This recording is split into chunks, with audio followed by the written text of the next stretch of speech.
Great to see you here again. This is another video about algorithms as a part of the course of Discrete Mathematics. In this video, I will look at time complexity of algorithms. Time complexity is very important because we want to know how the time to complete an algorithm evolves when the number of data points that we are considering is increasing. The first thing that we have to do is, what is algorithm complexity? And when we start, or before we start considering the complexity of algorithms and time complexity, we also have to be sure that algorithms comply with the basic condition. It always has to produce the correct answer and it should be efficient. The correct answer is very important, so the outcome should be always the same. Whatever the data input is, the output should be correct as we specified what we wanted to find with the algorithm. Now, efficiency looks at the different possibilities related to efficiency. And when we look at efficiency, we can look at time efficiency, what we're basically doing in this course, and space efficiency. Space efficiency, or efficiency related to the space that an algorithm needs to be working, will not be considered as a part of this course. Now, what we are looking at before was the big O of an algorithm, and it showed the number of calculations, the trend, what the algorithm is following when the number of data points we are considering is increasing. Now, like I said before, we looked at the computer time. This is very important. The computer memory is the second part, and we call that the space complexity. Now, space complexity is in fact an element that we have to consider later. Now, when we look at computational complexity, then we have to consider both. We have to look at time and space complexity. We cannot apply an algorithm when the computer doesn't have enough space to store the data. And of course, the time complexity influences the speed by which an algorithm is completed with a specific computer. Buying a computer which is faster, of course, will help the time complexity. Now, when we look here at the time complexity itself, it's about the time that we need to finish the calculations. And when we look at those, there are two elements. First of all, we have to consider the number of calculations. How is that increasing with the number of data points? But the second part is the speed of the computer, the processor that you are having. And you may know it, and you buy a faster computer, things go faster, and all those type processors that you have will in fact increase the way that the programs are executed and the time it takes to execute them. A slow computer, if you would compare a program that you're running on an old computer and then you go to a new computer, the same program, of course, will be running faster, but that has nothing to do with the time complexity of the algorithm or the program. It just has to do with the processor that you are using, the speed of the processor. Now, when we look at different elements, algorithms, and their calculation, which depends on the computer system, it is very important that we evaluate the number of operations needed to complete the algorithm or resolve the problem. Now, when we look at these algorithms, we have to find out for a specific case, what is the time complexity? How many calculations does the computer have to do in order to resolve the problem? We will see that there are different algorithms. Some algorithms will have a different time complexity than the others, and we try to find better algorithms that have a better time complexity in order to be more efficient. We already spoke about matrix calculations. We already saw that there are, in fact, a lot of calculations to be done when we multiply matrices, and that it's increasing with the third power of the number of data that we are considering. So it's very important that we find better algorithms. Now, let's have a look for the search, a simple linear search algorithm, when we are looking at an unordered set of n numbers. In this case, we have to make two comparisons on all numbers, except the first one. And one comparison is made at the end to leave the loop. So we're doing all the calculations within the loop, and then one verification when we reach the end of the loop. So we have 2 times n minus 1. We compare n minus 1 numbers plus the 1, which gives us an indication that we have a relationship between the numbers that we are comparing and the time complexity is 2n minus 1. Now, this means that we have big O of n. So this is in fact a linear time complexity, and we can prove that it's also big theta. Big theta means that there is a lower and a higher border. Now we can find, in this case, let's say 3n. 3n would give us the upper border, and n would give us the lower border. So we have in fact big O, big omega, and since both are applicable, we have big theta. Now, since we are interested in the maximum duration, we're not really interested in big theta. We really want to know big O when we're dealing with algorithms. Let's have a look at the linear search algorithm. Now, when we look at the linear search algorithm, we are looking for a specific number in an ordered series of numbers. It can be the letters of the alphabet, or it can be just numbers. At each step of the loop, we have to compare two elements. Two comparisons have to be done. We have to verify that I, the number in the row, is smaller or equal than n, whether to leave the loop or not, and the comparison, x is smaller or equal than ai, to compare the number with the element of the list. So basically we have to see where are we? Are we still within the limitation of the series of numbers or letters that I'm comparing? It would be I smaller or equal than 1. As long as we are with this condition, we have to do the comparison. We have to see if x is smaller than or equal to ay. Is x equal to ay? It means that we found the element in the list. An additional comparison is made outside of the loop to verify that we are still in the loop or not. Now, we can say that the number of comparisons is given by 2i plus 1.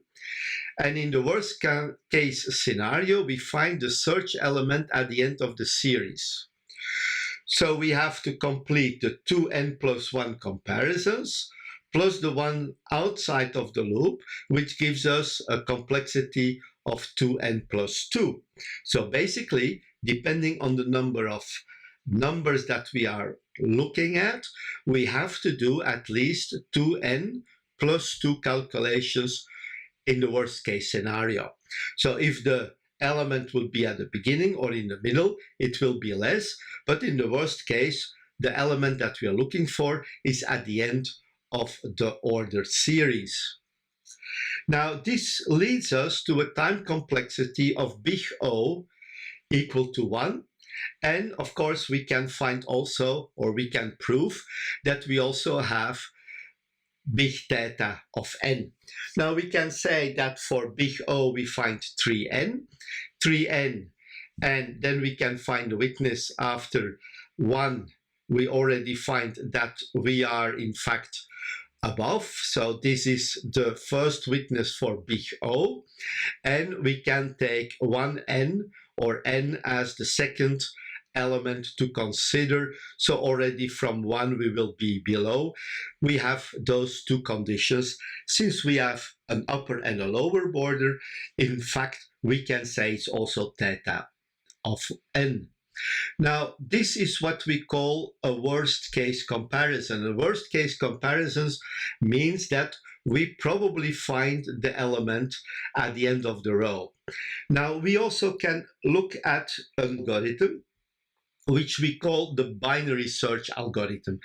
Now, we consider a list with n equal 2 to the power k elements. And we have a list of a1 up to an, and k is a non-negative integer. And we know that k is log of n. Now, when the element that we consider is in fact, or when we have a list n is equal to 2 to the power k, the reason that we do this is that in the binary search algorithm, we are going to split the lists always in half. And when we have n equal of 2 to the power k, we can split it up until we find single elements. So that splitting is very interesting, and we can do that splitting up to the bottom, and at the bottom we find those single elements. Now, at each stage, we have to compare the size of the list to be larger than one element, and then we determine in which list we will continue the search. So we have an element, we have, let's say, 6 numbers to the left, 6 numbers to the right.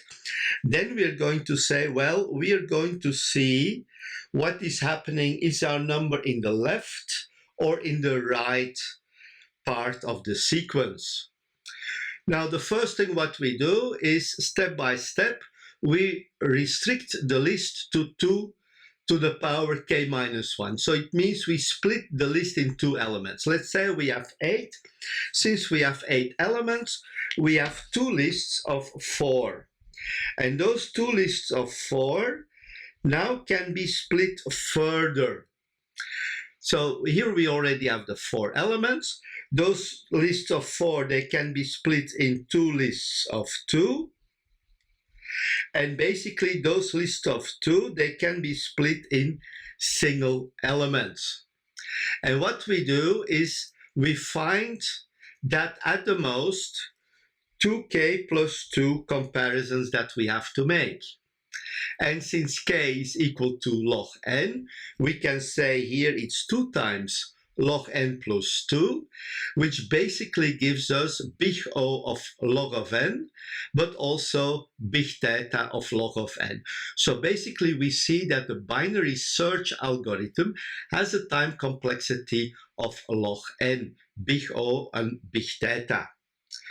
Now, worst case scenarios. Now, we also can look at an average case scenario. We said that the number in the worst case scenario is at the end. Now, in an average case scenario, we are looking at a more, let's say, an average position. It can be at the end, can be at the beginning, can be in the middle. And when we look at the average case complexity, these calculations are rather more complicated than in the worst case scenario, but we can do it without a problem for the linear search algorithm. We can apply this on a linear search algorithm and find the complexity, time complexity on average case complexity for the linear search.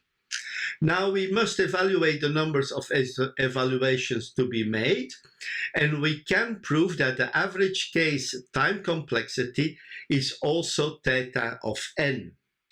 Now what we have is that we are looking at 3, 5, and so on comparisons up to 2n plus 1, and we divide it by 2. So that was basically the number of comparisons that we make.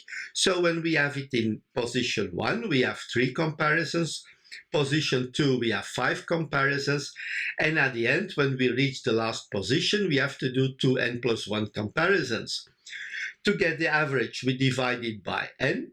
And we can also rewrite this, and we can rewrite the sequence, sequence that we had before, the 3 plus 5 plus up to 2n plus 1, as 2 times 1 plus 2 plus up to n plus n. So basically those two are the same, and we know that the sum of n integers can be written by the formula n times n plus 1 divided by 2. So basically we find n times n plus 1 plus n divided by n. So basically when we divide it, we find that this is equal to n plus 2. So the average case complexity gives us also a big O and big theta, which is equal to n. Let's do the calculation on the bubble search, the worst case of a bubble search. When we look at a bubble search, we look at the first number and compare it with the next one, and then change places if we find a larger or lower number. This means that the first number will undergo n minus 1 comparisons, the second number n minus 2, and so on until we reach the last element.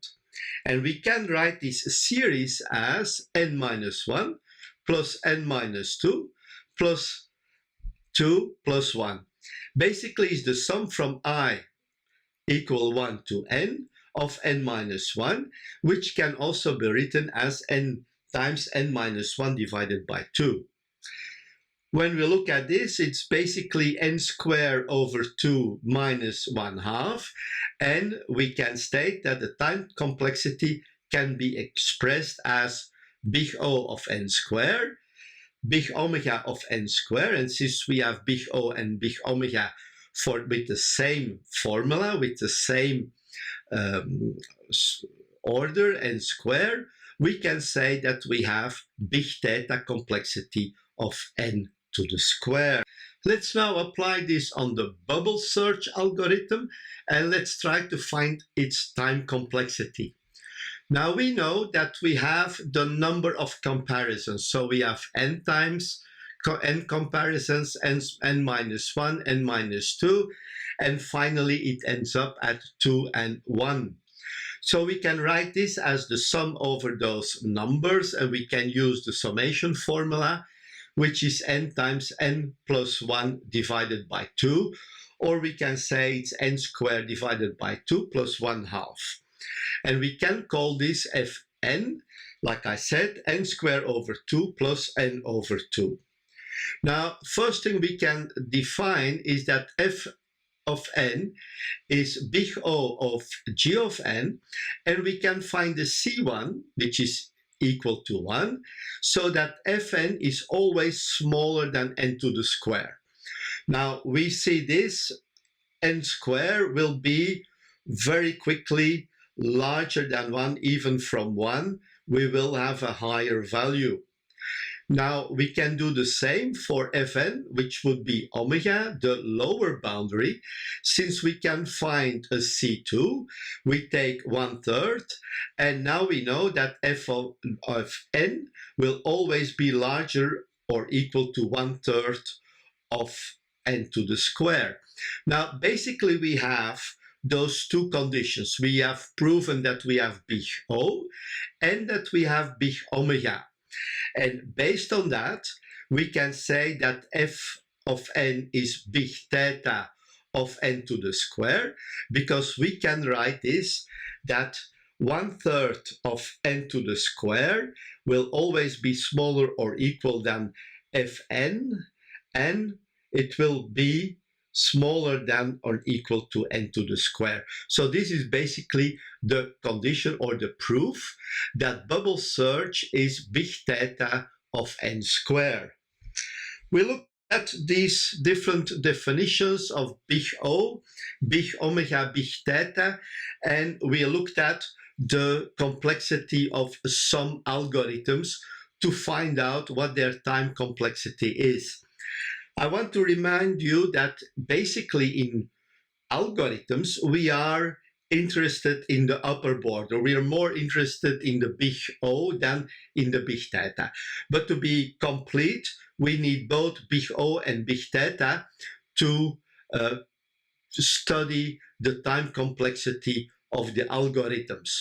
Now, what we will do in the next videos is about complexity of matrix calculations, and we will discover more items about time complexity. You're doing a great job. I'm looking forward to seeing you in our next video. Thank you and bye-bye.